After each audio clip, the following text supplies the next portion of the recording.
नमस्कार, मैं हूं सौरभ शर्मा और इस वक्त की बड़ी खबर है पाकिस्तान से। मौलाना फजलुर रहमान का आज़ादी मार्च लाहौर छोड़कर इस्लामाबाद की ओर अब बढ़ चुका है। पाकिस्तान में इस वक्त हालात आपातकाल यानी इमरजेंसी जैसे हैं। मौलाना की मार्च की कवरेज पर पाबंदी लगा दी गई है। मौलाना के कार्यकर्ताओं को पकड़ पकड़ कर जेल में डाला जा रहा है। पाकिस्तान के अंदर से जो तस्वीरें इस वक्त आ रही हैं वाकई चौंकाने वाली है।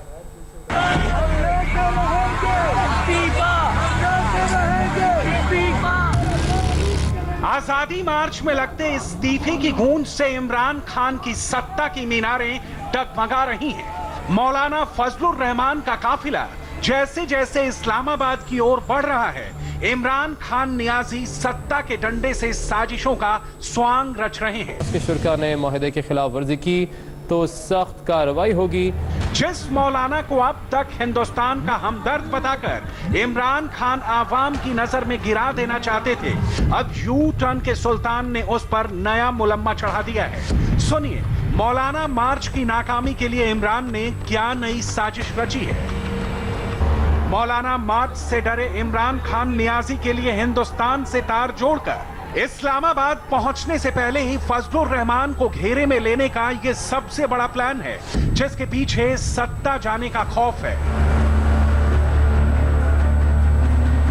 लेकिन हजारों हजार की तादाद में कराची से कूच किया मौलाना का काफिला अब लाहौर से भी आगे निकल चुका है। सबसे बड़ी बात यह है कि मौलाना इस मार्च के अकेले अलंबरदार नहीं है।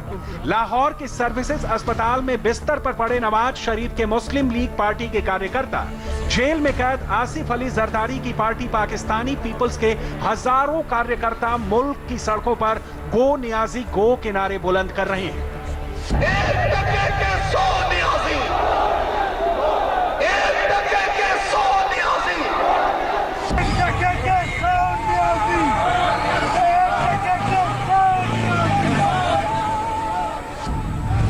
ऐसा लग रहा है पूरा देश ही इमरान को सत्ता से बेदखल करने के लिए सड़कों पर उतर आया है।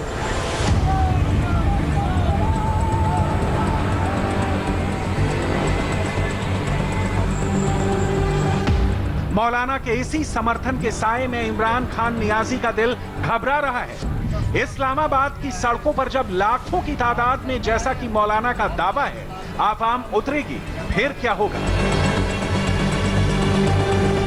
ये महंगाई मौजूदा नाअहल हुक्मरानों की गलत माशी पॉलिसियों का नतीजा है और एक साल में इस मुल्क की मईशत को जितना नुकसान पहुंचा है, जिससे पाकिस्तान की सलामती का सवाल पैदा हो गया है।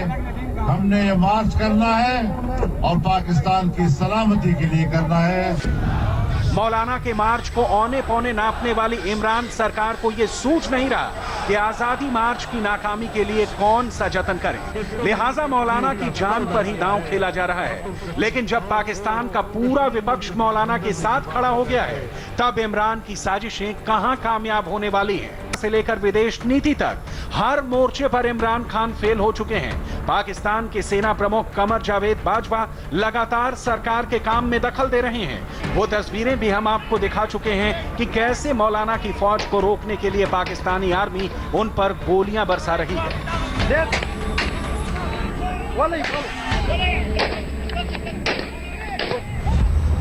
लेकिन बावजूद इसके मौलाना का मार्च इस्लामाबाद की ओर बढ़ रहा है और इमरान की सांसें हलक में अटकी हैं कि अब क्या हो। जाहिर है पाकिस्तान में एक और तख्ता पलट की सिर्फ औपचारिकता ही बाकी है। इमरान ये समझ रहे हैं कि मौलाना का मार्च सुर्खियां बटोरने की कोशिश भर है, तो ये उनकी गलतफहमी होगी।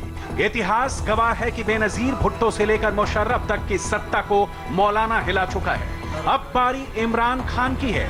ऐसा हम क्यों कह रहे हैं, ये आपके लिए जानना बेहद जरूरी है। मौलाना के पास पाकिस्तान की सियासत का वो तुरुप का पत्ता है जिसे भुनाकर अब तक कई पाकिस्तानी सियासतदानों ने सत्ता पाई है। मौलाना मजहबी कार्ड के माहिर खिलाड़ी हैं। पाकिस्तान में सियासत और मजहब के बीच सुई भर का भी फासला नहीं है। इमरान खान घरेलू और विदेशी दोनों मोर्चे पर अब तक नाकाम रहे हैं। मुल्क की इकोनॉमी की वाट लगी हुई है। जाहिर है मौलाना इसे भुना रहे हैं। लोगों को कहा गया कि हम आपके लिए 50 लाख घर बनाएंगे, तजावुजात के नाम पर 50 लाख से ज्यादा घर गिरा तो गए हैं, लेकिन किसी एक घर का एक ईंट भी अभी तक नहीं रखा गया। तीसरी बात जो मौलाना के पक्ष में है वो ये कि अमेरिका भी इमरान खान से बिदका हुआ दिख रहा है। चौथी बात ये कि पाकिस्तान को अब चीन जैसे दोस्त का साथ भी मुकम्मल तौर पर नहीं मिल रहा। बात यह कि इमरान खान की सत्ता भी खुद इसी तरह के आजादी मार्च की पैदाइश है। तब इमरान ने मुद्दा करप्शन को बनाया था, अब मौलाना चुनावी धांधली, बेरोजगारी और कश्मीर को मुद्दा बना रहे हैं। 25 जुलाई 2018 को जो इलेक्शन हुए पाकिस्तान में, उसमें बदतरीन धांधली हुई। हम उसके नताइज को तस्लीम नहीं करते। आपको 1 करोड़ नौकरियां देंगे, 1 करोड़ नौकरी तो दरकिनार, अब तक 20 से 25 लाख नौजवान बेरोजगार हो चुके हैं और किसी एक को नौकरी नहीं मिली। अब वो सवाल जिसका जवाब पाकिस्तान की आवाम समेत पूरी दुनिया जानना चाहती है, क्या मौलाना इमरान को हटाकर पाकिस्तान के पीएम बन सकते हैं? इस सवाल का जवाब सिर्फ आर्मी चीफ बाजवा के पास है। रिपोर्ट्स की माने तो इमरान की खिसकती हुकूमत के पीछे मौलाना को कमर बाजवा की हामी है। अब देखना यह है कि जब 31 अक्टूबर की सुबह पाकिस्तान की आवाम जागेगी तो तख्त पर बैठे इमरान खान नियाजी नजर आएंगे या इस्लामाबाद से रुखसत हो चुके होंगे।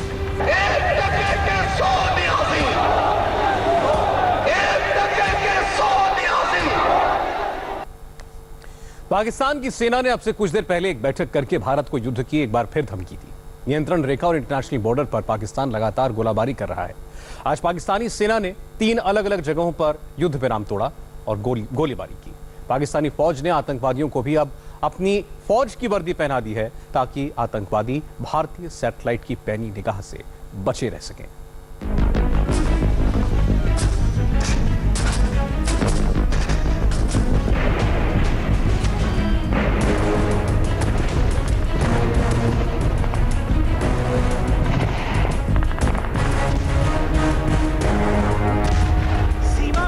पाकिस्तान का खौफ बोल रहा है। पाकिस्तान की तरफ से दागा जा रहा हर गोला इस बात का सबूत है कि पाकिस्तान किस कदर डरा हुआ है। एलओसी के उस पार से की जा रही फायरिंग से पता चलता है कि बाजवा की बुज़दिल आर्मी किस कदर घबराई हुई है। उसके हाथ पैर कांप रहे हैं। पाकिस्तान की फौज अपने पैरों पर खड़ी तक नहीं हो पा रही है।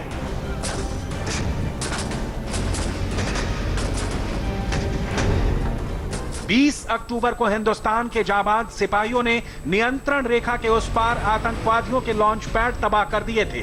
उसी के बाद से सीमा पर तैनात पाकिस्तान के सैनिक बौखला गए। नतीजा ये कि पाकिस्तान लगातार युद्ध विराम का उल्लंघन कर रहा है।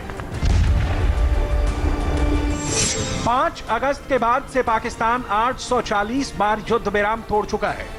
केवल अगस्त महीने में पाकिस्तान ने 271 बार सीमा पर गोलीबारी की थी। पाकिस्तान की गोलीबारी में 8 बेगुनाह नागरिकों की मौत हो चुकी है। भारत की जवाबी कार्रवाई में 15 आतंकवादी और कई पाकिस्तानी सैनिक मारे गए। पाकिस्तान किस कदर घबराया है इसे इसी बात से समझ सकते हैं कि 2018 में पाकिस्तान ने कुल 2936 बार युद्ध विराम तोड़ा था, जबकि इस साल केवल 3 महीनों में ही 900 बार से ज्यादा युद्ध विराम उल्लंघन की घटनाएं हुई। पाकिस्तान आर्मी की 10वीं कोर के सीनियर अधिकारियों की एक गुप्त बैठक हुई। पाकिस्तान आर्मी की 10वीं कोर बहुत अहम है। ये कश्मीर में तैनात रहती है। ये मीटिंग 642 मुजाहिद बटालियन हेडक्वार्टर कोट कटेरा में हुई। 22 अक्टूबर को हुई 10वीं कोर के जनरलों की मीटिंग में एलओसी के पार भारतीय सेना की गोलीबारी पर चर्चा हुई। इस बैठक में तय हुआ कि पीओके में मौजूद सभी आतंकवादी अब पाकिस्तानी आर्मी की वर्दी में रहेंगे। इसी के बाद दूसरी बैठक 26 अक्टूबर को 6 पीओके ब्रिगेड में हुई। इसमें आतंकवादियों को लॉन्च पैड में घूमने से मना कर दिया गया। यह निर्देश इसलिए दिया गया ताकि आतंकवादी भारत की तीसरी आंख यानी आसमान में मौजूद सैटेलाइट की निगरानी से बच सकें। असल में पाकिस्तान का मकसद आतंकवादियों को दुनिया की निगाहों से छुपाना था। बाजवा की बुज़दिल आर्मी का प्रवक्ता मेजर जनरल आसिफ गफूर खुद कई देशों के डिफेंस अताशे को लेकर एलओसी पर गया था। कश्मीर मसले पर दुनिया भर में तो इमरान सरकार एक्सपोज हो ही चुकी है। खुद अपने अवैध कब्जे वाले पीओके में भी उसकी पोल पट्टी खुल गई है। यहां तक कि पीओके में पाकिस्तान की कठपुतली सरकार भी खुलकर इमरान हुकूमत के खिलाफ बोल रही है। यूरोपीय यूनियन के सांसदों के कश्मीर दौरे की वजह से पूरी दुनिया की नजर कश्मीर पर टिकी हुई है।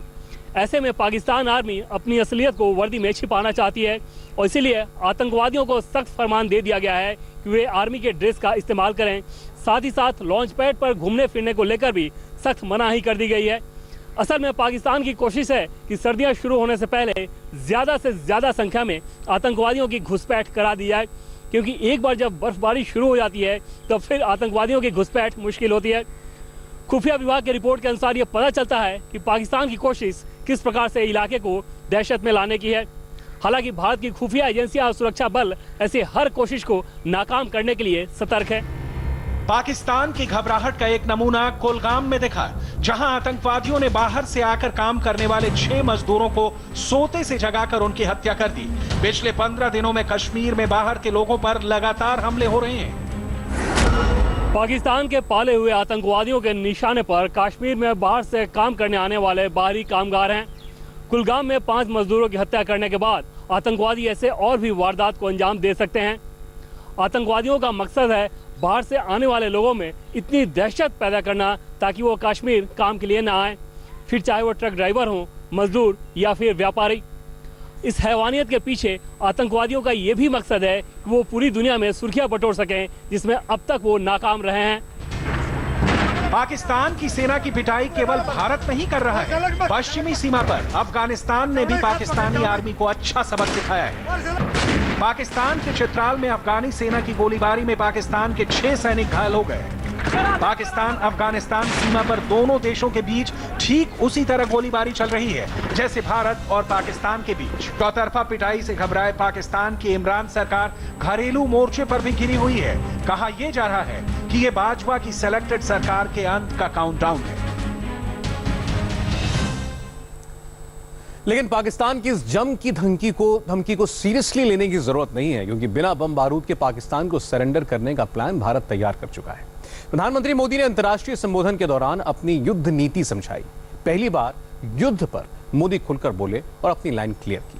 प्रधानमंत्री ने बता दिया कि मौजूदा हालात को देखते हुए उनके दिमाग में क्या चल रहा है।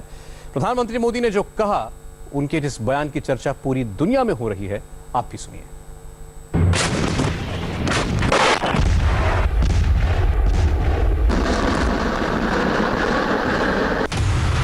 युद्ध नीति पर प्रधानमंत्री की डायरेक्ट व्याख्या। जल भी युद्ध का कारण बन रहा है, थल भी युद्ध का कारण बन रहा है, नभ भी युद्ध का कारण बन रहा है और स्पेस भी युद्ध का कारण बन रहा है। यानी एक नए मैदान हम युद्ध के लिए खोदते चले जा रहे हैं। नरेंद्र मोदी ने अपनी लाइन क्लियर कर दी। आज से 3-4 दशक पहले जिस प्रकार से दुनिया को देखा जाता था, वो काल बीत चुका है। हमने अपनी सोच बदलनी पड़ेगी।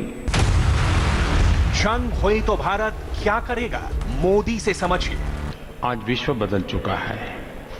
आज मल्टीपोलर वर्ल्ड है। आज दुनिया का हर देश इंटरडिपेंडेंट है, इंटरकनेक्टेड है। विजय पर प्रधानमंत्री मोदी की सोच क्या है? न हमारी नीतियों में भ्रम है और न ही हमारे लक्ष्य में संदेह है। आज युद्ध नीति पर प्रधानमंत्री नरेंद्र मोदी की सॉलिड व्याख्या को जरूर सुनिए। फ्यूचर इन्वेस्टमेंट इनिशिएटिव फोरम के संबोधन के दौरान प्रधानमंत्री मोदी ने युद्ध चिल्लाने वाले पाकिस्तान को करारा जवाब दिया तो दुनिया को बड़ा मैसेज डिलीवर किया। प्रधानमंत्री ने भारत की युद्ध नीति पर अपनी लाइन एकदम क्लियर कर दी।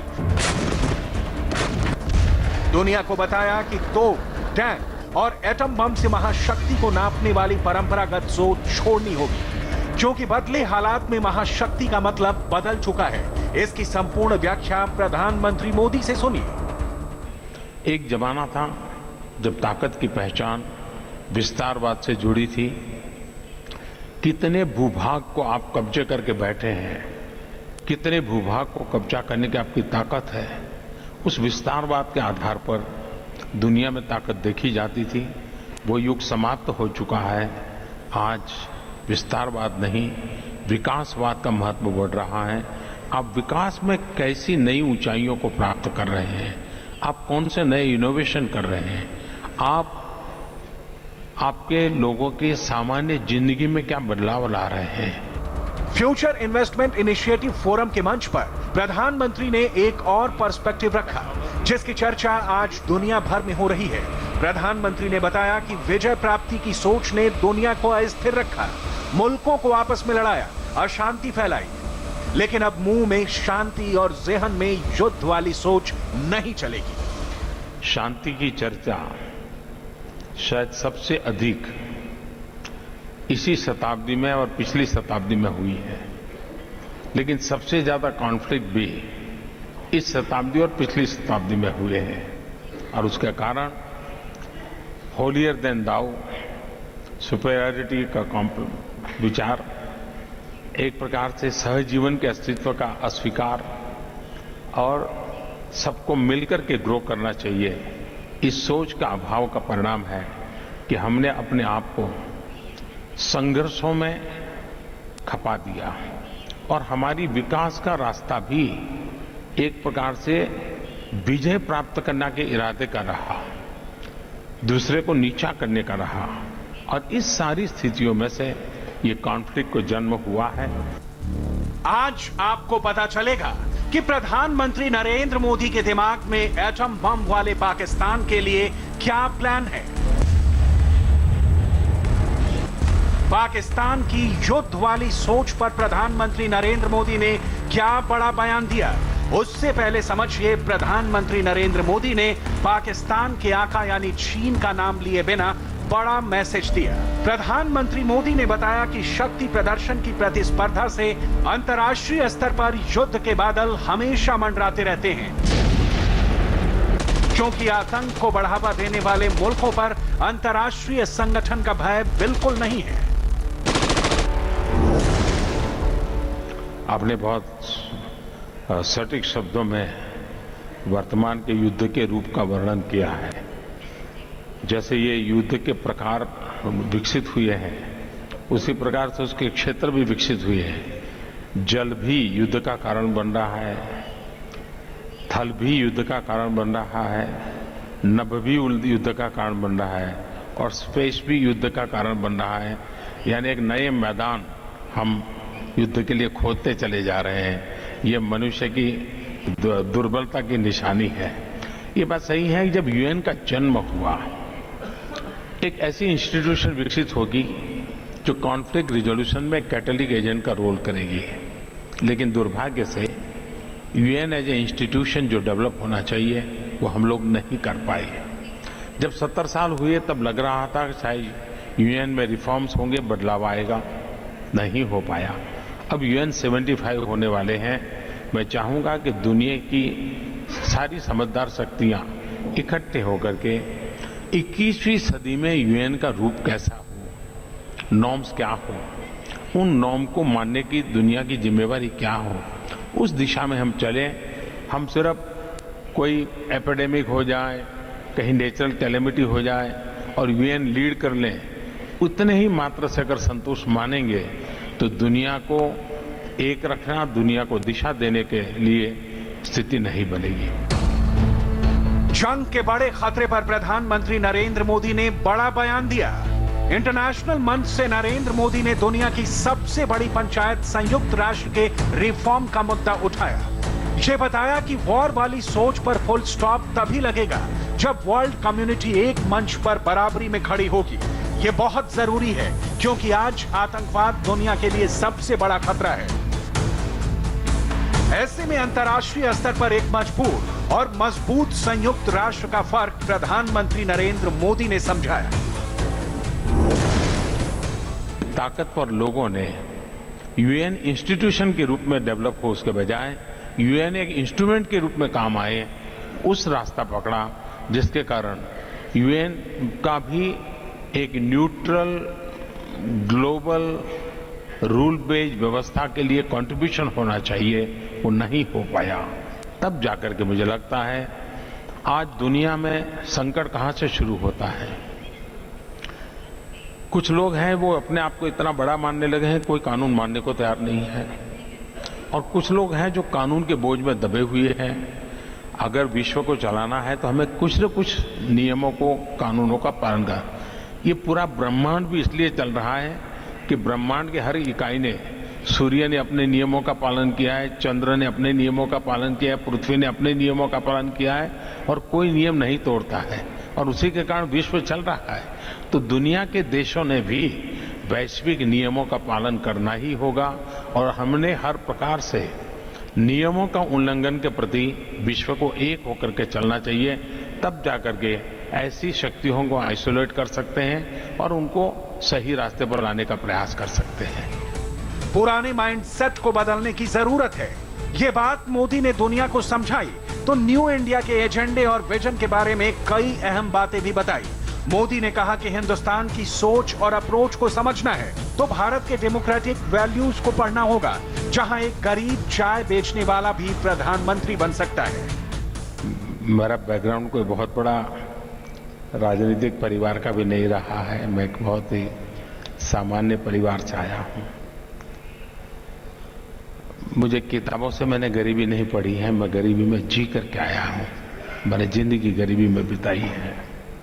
रेल प्लेटफॉर्म पर चाय बेचते बेचते मैं आज यहाँ पहुंचा हूं, और इसलिए मेरे दिल में वो दर्द होना बहुत स्वाभाविक है कि मेरा शक्ति, मेरा समय, मेरी स्थिति इन लोगों के लिए काम है। मैं खुशी है कि पिछले कुछ ही वर्षों में आज दुनिया में तेज गति से गरीबी को खत्म करने में भारत सफल हुआ है। मेरा गरीबी के खिलाफ लड़ाई का रास्ता है गरीबों को एम्पावर करना, गरीबों को ताकतवर बनाना। वो खुद गरीबी को खत्म करने के लिए आगे आ जाएंगे।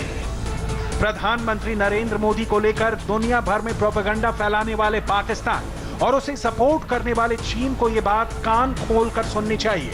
अंतर्राष्ट्रीय मंच से प्रधानमंत्री मोदी ने भारत के प्राचीन इतिहास का जिक्र किया।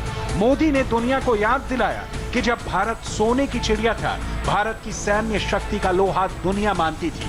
उस काल में भी भारत ने पूरी दुनिया को परिवार माना, किसी पर युद्ध नहीं थोपा।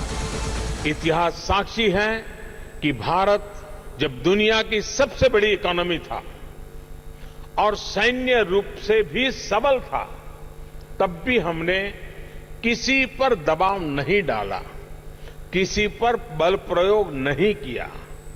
भारत ने अपनी क्षमता और उपलब्धियों का पूरी दुनिया के साथ बांटा है, क्योंकि हमने पूरी दुनिया को एक परिवार माना है।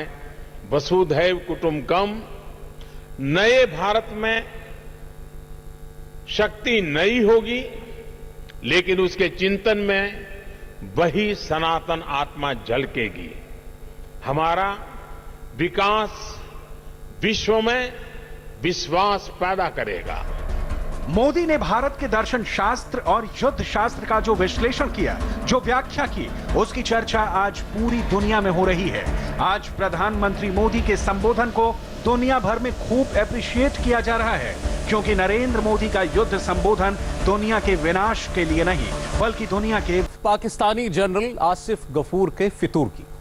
पाकिस्तान की सेना के प्रवक्ता पिछले 24 घंटों से सच को झूठ और झूठ को सच साबित करने की कोशिश में जुटे हैं, और इतनी मेहनत इसलिए कर रहे हैं क्योंकि कुछ दिनों पहले पाकिस्तान की सेना के बड़े बड़े अधिकारियों की अश्लील डांस की तस्वीरें वायरल हो गई थी, और पाकिस्तान के ही लोगों ने अपनी सेना को कटघरे में खड़ा कर दिया था।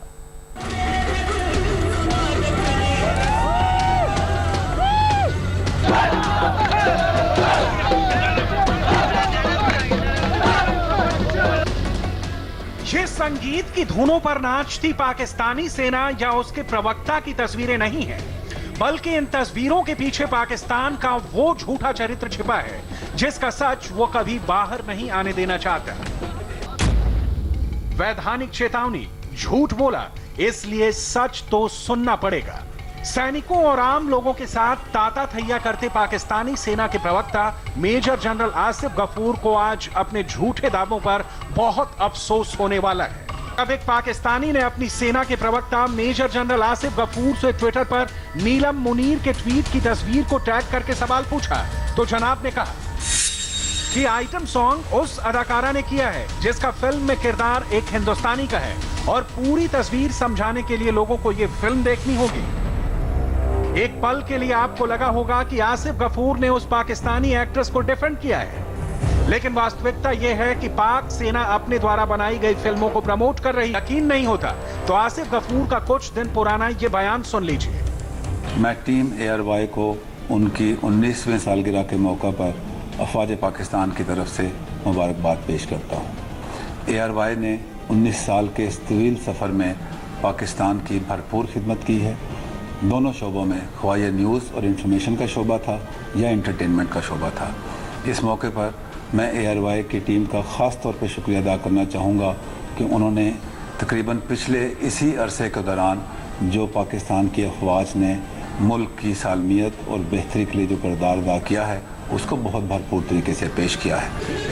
अब ये तस्वीरें देखिए, ये पाकिस्तानी पॉप सिंगर हुमैदा अशरफ के गानों पर ठुमके लगाती पाकिस्तानी फौज के सैनिक और अधिकारी हैं।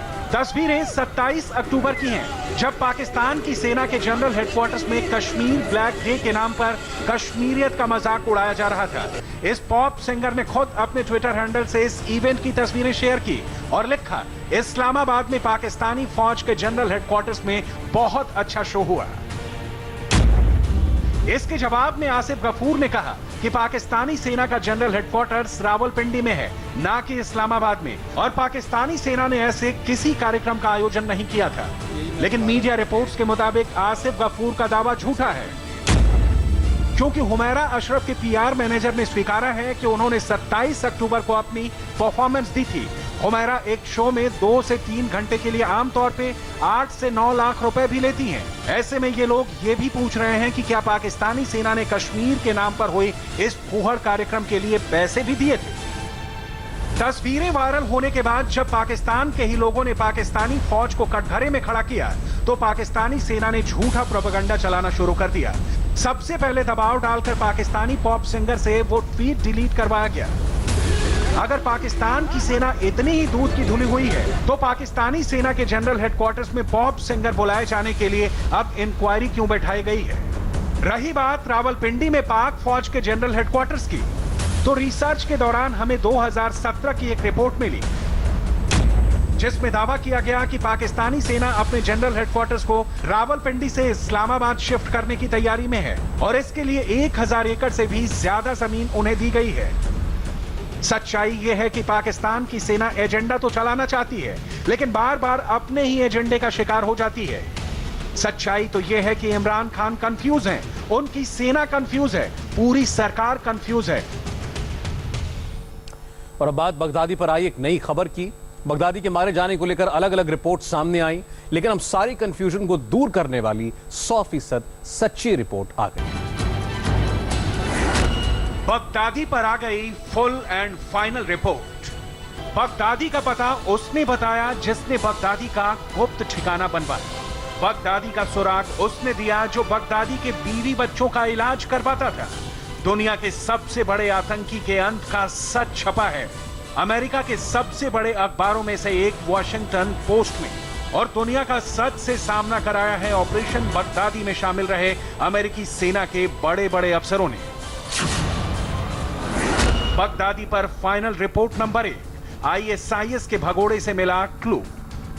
सीरिया के बरीशा इलाके में जब बगदादी के ठिकाने पर हमला हुआ, उससे पहले अमेरिका की डेल्टा फोर्स को बगदादी के बारे में एक खबर पता चल चुकी थी। 100% सच्ची रिपोर्ट मिल चुकी थी। बगदादी उस वक्त अपने किस ठिकाने पर था, जिस ठिकाने पर छुपा था उसका लेआउट कैसा है, वहां कितने कमरे हैं और किस कमरे में क्या क्या है, ये सब कुछ वो इसलिए जानता था क्योंकि उसने बगदादी का ये गुप्त ठिकाना बनवाने में मदद की थी। बगदादी के परिवार में कोई बीमार पड़ता तो अस्पताल ले जाने तक का जिम्मा भी उसी के पास होता था। बगदादी पर फाइनल रिपोर्ट नंबर 2, ऑपरेशन में शामिल था मुखबिर। बगदादी पर फाइनल रिपोर्ट नंबर 3, ISIS का सदस्य क्यों बना इन्फॉर्मर। जो शख्स बगदादी का इतना करीबी था, ISIS में इतनी अहमियत रखता था, वो कुछ महीने पहले भगोड़ा बन गया और वजह बना दुनिया का ये सबसे खतरनाक आतंकवादी बगदादी। आईएसआईएस ने इस इन्फॉर्मर के एक रिश्तेदार को मार डाला था। रिश्तेदार के मर्डर के बाद उसका बगदादी से मोह भंग हो गया और वो आईएसआईएस छोड़कर भाग निकला। बगदादी को क्या पता था कि जिसके रिश्तेदार को वो अपने आतंक का शिकार बना रहा है, वही एक दिन उसकी मौत की वजह बन जाएगा। उसका नाम क्या है, वो किस देश का रहने वाला है, सब कुछ गुप्त रखा गया है। लेकिन एक अमेरिकी अधिकारी ने इतना जरूर बताया कि बगदादी के अंत की कहानी लिखने वाला किसी अरब देश का रहने वाला है। वो अपने परिवार के साथ सीरिया में ही रहता था। ऑपरेशन जैकपॉट के 2 दिन बाद अब उसको परिवार सहित कहीं और शिफ्ट कर दिया गया है। बगदादी पर रखी गई 175 करोड़ के इनाम की पूरी या आधी रकम उसे दी जा सकती है।